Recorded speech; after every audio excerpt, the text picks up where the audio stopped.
All right, art fans and history buffs, buckle up because today's deep dive is going to be a masterpiece.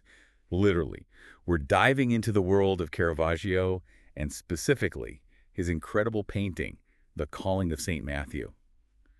You know, the one dramatic lighting, a bunch of guys huddled around a table, and a moment that just screams, this changes everything. And as always, we're going straight to the source, the Wikipedia page for this artwork, to uncover all the juicy details. But get this, even art historians can't agree on who St. Matthew actually is in this whole scene. We'll unpack all that and more right after this short break. Just kidding, we're diving right in. What makes this whole thing even juicier is that this painting wasn't just some random art project. This was a commission for a very specific place, the Contarelli Chapel in Rome. Okay, so right off the bat, we're talking prime real estate for art. What's the big deal with this chapel? Only that it was dedicated to, you guessed it, St. Matthew. Talk about a perfect match. It's like destiny had a hand in this whole commission. But it gets even better, right? Because Caravaggio wasn't content with just one painting in the Contarelli Chapel. You're catching on. This chapel was like Caravaggio's own personal art exhibit. He created not one, not two, but three paintings about St. Matthew, all meant for this space. Okay, now that's what I call a theme. So we have The Calling of St. Matthew, which we're talking about today. But hit me with the titles of the other two paintings in this holy trilogy. Well, you gotta have a little drama, right? So naturally, one of them is the martyrdom of St. Matthew. Ugh, intense. Every good story needs a little conflict.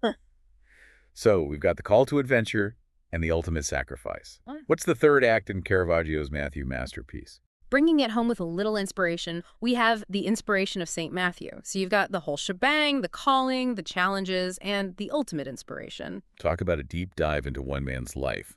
But back to Caravaggio for a second. How did he even land this gig in the first place? 3 paintings in a prominent chapel. That's a pretty big deal, even for a talented artist. Well, in the art world, it's not always just about talent, right? Sometimes it's who you know. And it turns out Caravaggio had a friend in a very high place. We're talking Cardinal Francesco del Monte. A cardinal? Was he, like, Caravaggio's agent, dropping his name around to all the wealthy art collectors? Think of him more as a patron of the arts, someone who saw potential in Caravaggio and wanted to help him succeed. And remember, this was Caravaggio's first major commission for the church, so having someone like Del Monte in his corner, that's huge. Right, talk about connections. But I'm sensing a but coming. This Del Monte, he wasn't just some art enthusiast, was he? You could say he was a bit more official. Del Monte wasn't just a fan of the arts, he was also the prefect of the Fabrica of St. Peter's. Okay, pause that thought for a second. For those of us who haven't been on a deep dive into Vatican vocabulary, what does that title even mean? In a nutshell, you could think of the Fabrica of St. Peter's as the Vatican's very own real estate and construction company responsible for all the properties owned by the church, including St. Peter's Basilica itself. So, kind of a big deal then. Just a tad. And Del Monte was in charge of all of it. Okay, so to sum it up, talented artist, well-connected friend, and boom, Caravaggio gets to paint a trilogy of works for a major chapel. This Del Monte guy was quite the kingmaker. Absolutely. And little did they know, this was just the beginning for Caravaggio, these 3 paintings. They would launch him into art history. Okay, picture this. Caravaggio, this rising star in the art world, lands a massive commission thanks to his well-placed friend. The pressure is on it. He's got to deliver 3 incredible paintings about St. Matthew for a very important chapel. Oh, talk about pressure. It's not like you get to paint for the Pope every day, right? Right. And to make things even more intense, this was the Baroque period, a time when art was all about pushing boundaries, about drama and emotion and really going big or going home. Exactly. The Baroque period was all about evoking a reaction, and no one did drama quite like Caravaggio. It's true, those dramatic scenes, the intense lighting. It's like he's directing a play, not just painting a picture. I'm thinking back to the first time I saw a Caravaggio painting in person. The way he uses light and shadow. It's incredible. It's masterful, right? He uses this technique called chiaroscuro. Chiaroscuro. Love it. It's all about the contrast between light and dark, and Caravaggio, he was the master. And it makes sense, right? Because he's not just painting pretty landscapes here. He's tackling these big, dramatic, emotional moments. Exactly. He was a storyteller, and he used every tool at his disposal, light, shadow, composition, to draw the viewer in. And The Calling of St. Matthew, that's a scene ripe for the dramatic treatment. You've got this tax collector going about his daily business. Probably up to his eyeballs in receipts and ledgers. Probably. And suddenly, bam, Jesus walks in and basically says, "You're coming with me." Drop everything, your life as you know it is over. I can only imagine being in Matthew's shoes. Right. It's a scene that's been depicted countless times in art history. But Caravaggio, he brings something special to it, something raw, something human. Totally. And to really understand the power of this painting, we have to remember what was happening in the church at the time. Exactly. This was the Baroque period and the Catholic Church. They were all about using art to connect with people on a visceral level. Forget about subtle messages. They wanted art that would make people feel something, something big. They wanted art that would move people, inspire them, maybe even scare them a little. No wonder Caravaggio's dramatic style was such a hit. He was the perfect artist for the times, giving them drama, giving them emotion, giving them realism. But with all this talk about what makes the calling of St. Matthew so powerful, we still haven't addressed the elephant in the room, or should I say, the missing Matthew in the painting. Right, because for all the drama and the emotion, we still don't know for sure who Matthew actually is in this whole scene. Exactly. We've got this group of men. They're clearly reacting to something big, something life-changing. But who's the chosen one? All right, let's break it down, art detective style. Give me the theories. All right, let's dust off those art history degrees and solve this mystery. What's our first theory on the Matthew mystery? Theory number one, it's all about the beard. See that bearded guy in the painting, the one pointing at himself? Yeah, he looks a little confused, like, woo, me. Exactly. Some art historians think this is our guy, Matthew. He's pointing at himself as if to say, "You want me to follow you? Me, a humble tax collector." It's a pretty relatable reaction. Yeah. Suddenly, Jesus walks in, wants you to drop everything. I'd probably be pointing at myself, too, like, wait a minute, are you sure? Right. And there's some good evidence to back this up. Remember how we talked about those other two Matthew paintings in the chapel? Well, the same model who's pointing at himself in the calling, he also shows up as Matthew in those other paintings. Oh, wow.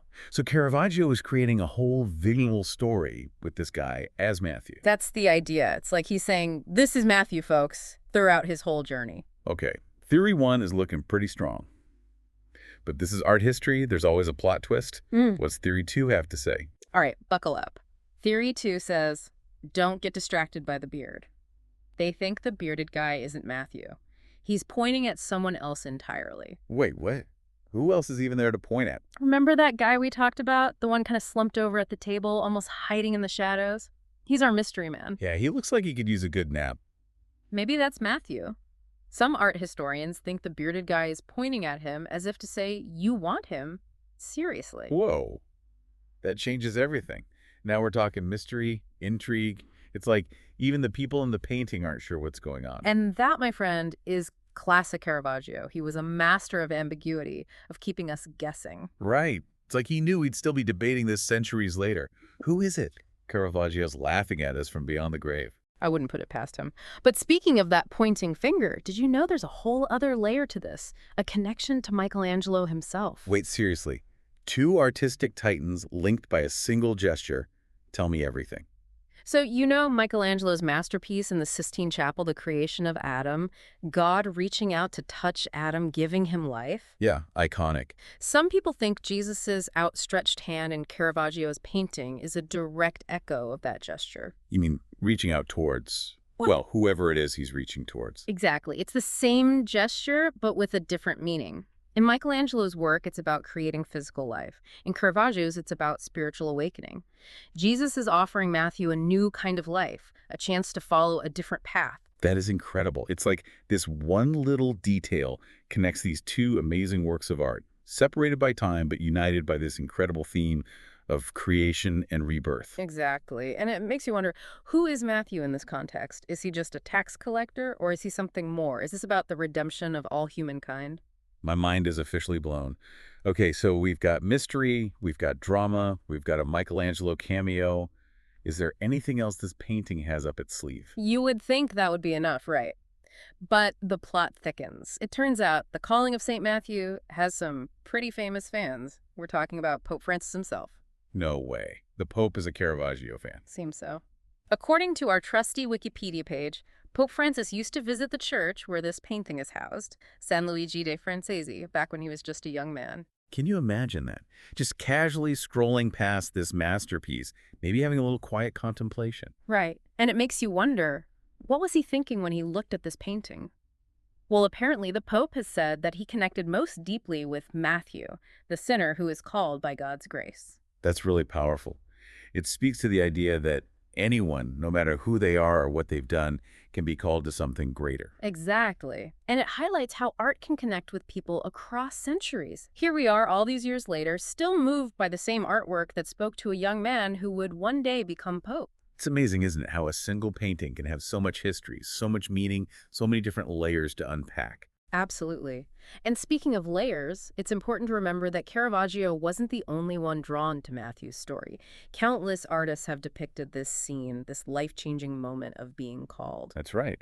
Our Wikipedia page mentioned a bunch of other Calling of St. Matthew paintings out there.